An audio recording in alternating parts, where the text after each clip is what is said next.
Greetings, wise travelers of esoteric realms. Welcome to this haven of hidden knowledge, where the boundaries between the tangible and ephemeral fade away, and the ceaseless quest for truth unfolds like a cosmic dance.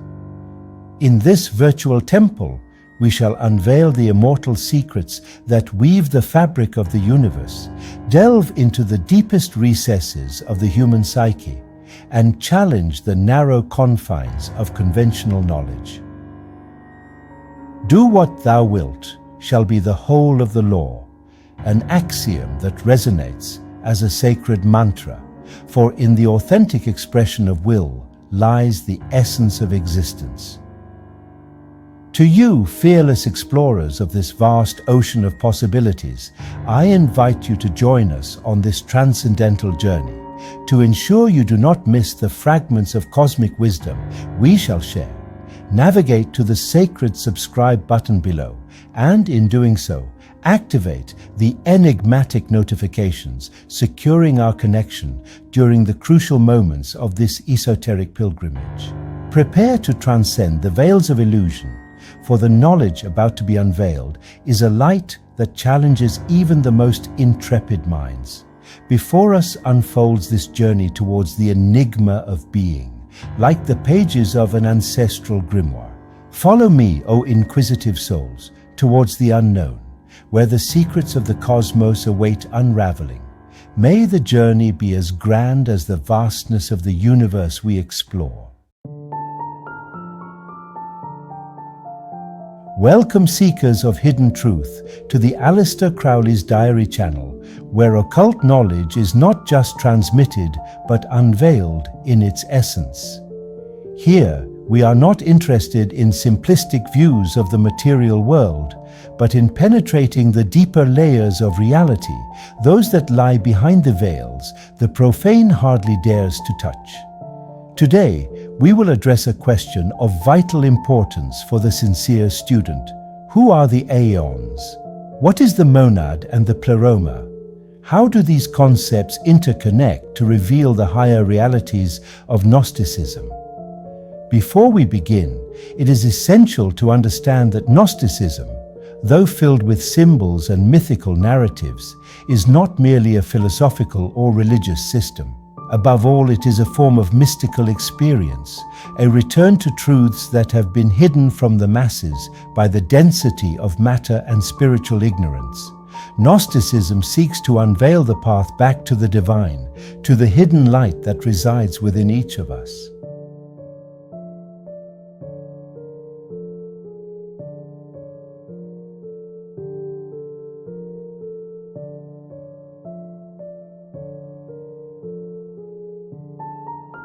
First, we must understand the Aeons as emanations from the Supreme Source, also known as the monad.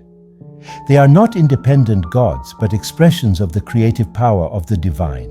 The Gnostic vision, especially in texts like the Pistis Sophia or the Gospel of John, portrays these Aeons as intermediaries between the absolute and the material world. Each Aeon represents an aspect of the divine, and together they form a hierarchical cosmos, a system of higher intelligences.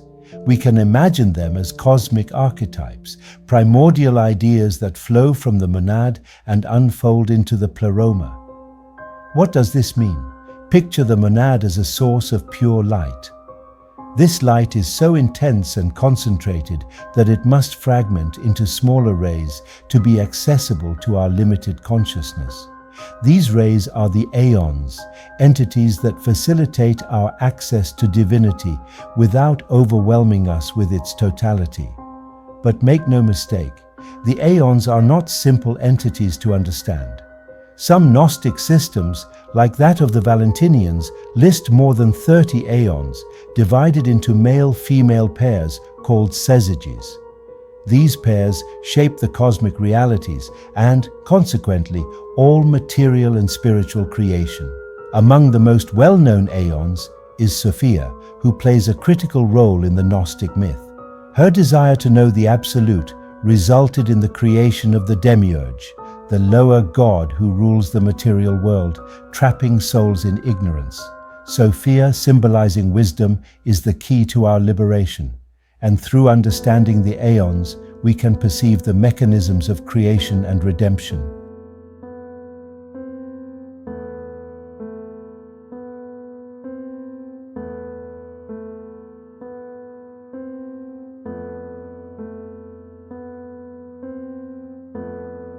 Now, when speaking of the monad, we are referring to what can be called the primordial source, the one from which everything emanates.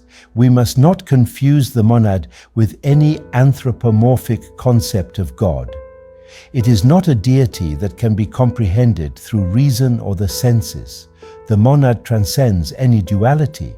It is pure unity, the unchanging and eternal principle. It is the absolute, the unknowable, which can only be experienced through gnosis, direct spiritual knowledge. The monad is that which existed before anything was created, beyond time and space, beyond forms and names. In its perfection, the monad does not act in the world directly. Instead, it emanates aeons, which are more diluted manifestations of its essence, thus creating a series of intermediaries between the monad and the material world. A fascinating aspect of the monad is that, even though it is the origin of everything, it is not directly involved in the creation of matter. Here we touch on a crucial point of Gnostic cosmology. Matter, the physical, the sensible, is not seen as part of the monad. Matter in itself is a product of a failure, a deviation, a fall of some aeon, often identified as Sophia, as we mentioned earlier. Thus, for the Gnostic, the spiritual path consists of returning to the monad, reconnecting with this primordial unity that resides within each of us, obscured by the veil of matter.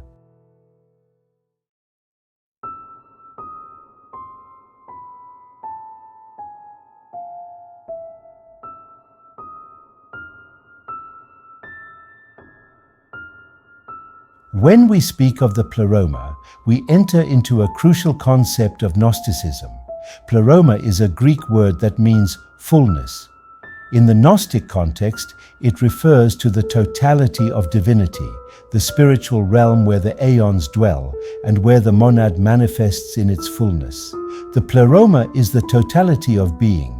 It is the pure and infinite light that exists beyond the material cosmos, a state of perfection where all things are in harmony. The Pleroma is not accessible by ordinary means. It represents a higher reality, a state of consciousness that transcends the physical world and the limitations imposed by the senses. For the Gnostic, the Pleroma is the final destination of the soul, the return to its divine origin. But this return is not automatic. It requires gnosis, spiritual knowledge, which acts as a key to open the doors to this higher realm. The Gnostic myth tells us that the material world where we find ourselves is the result of a fall or error, a departure from the Pleroma. This fall is, in many Gnostic systems, attributed to Sophia, whose desire to know the monad directly caused a rupture in the cosmic order, resulting in the creation of the Demiurge and the physical cosmos. However, even in this state of fall, the Gnostic is never completely separated from the Pleroma. Within every human being lies a divine spark, a fragment of the Pleroma's light, yearning to return to its origin.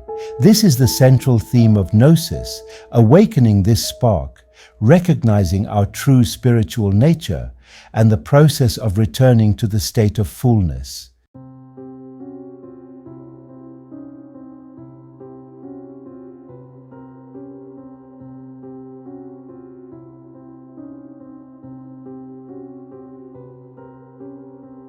Here, we arrive at a crucial part of Gnosticism that distinguishes its cosmology from many other traditions.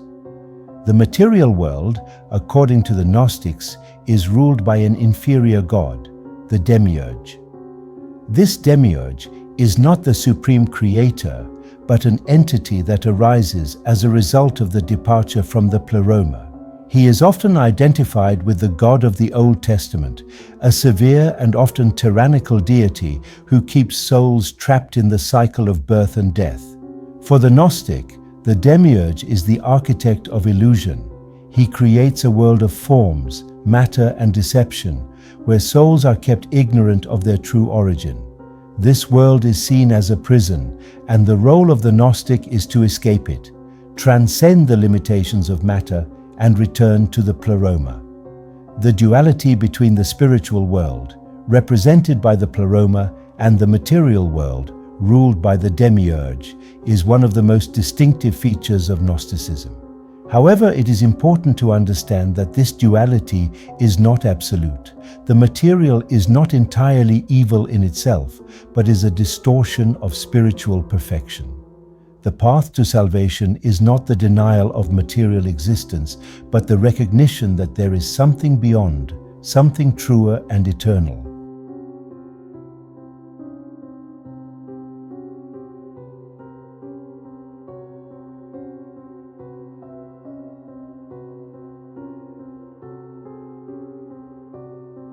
Now that we have explored the Aeons, the monad, the Pleroma, and the relationship between the spiritual and the material in Gnosticism, it is time to reflect on what all this means for us. Gnostic knowledge is not just a distant theory. It calls us to an inner practice, to a journey of self-discovery.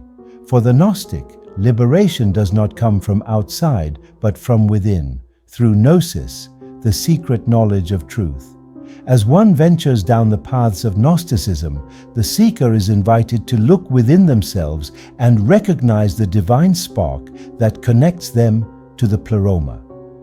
This is the true essence of the path, the awakening of our spiritual nature, the return to unity, and the overcoming of the limitations imposed by matter.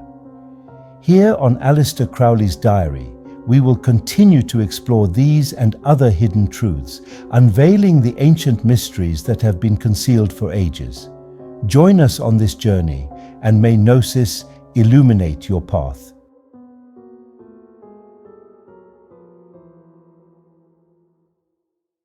Embrace, O seekers of the arcane, the inevitable conclusion of our esoteric sojourn as we part ways on this digital astral plane. Remember the timeless truths that have been laid bare before you. Invoke me under my stars. Love is the law, love under will. Let not the fools confound love, for there is love and there is love. There is the dove and there is the serpent. Choose wisely. As we navigate the currents of existence, let the sacred flame of will guide your path through the labyrinth of experience. May your journey be marked by the alchemy of self-discovery and the illumination of hidden realms. In the words of the ancient mystics, the end of all is the beginning of all. Love is the law, love under will. So, dear companions of the mystical journey, until our energies entwine again in the cosmic dance, may your steps be sure, your heart steadfast, and your will unwavering. As we part ways in this ephemeral moment, remember the eternal truth. Love is the key and will is the master. Choose well, and may your voyage through the astral currents be filled with revelations and transcendence. Until the stars align once more, in the words of the mystic, invoke me under my stars.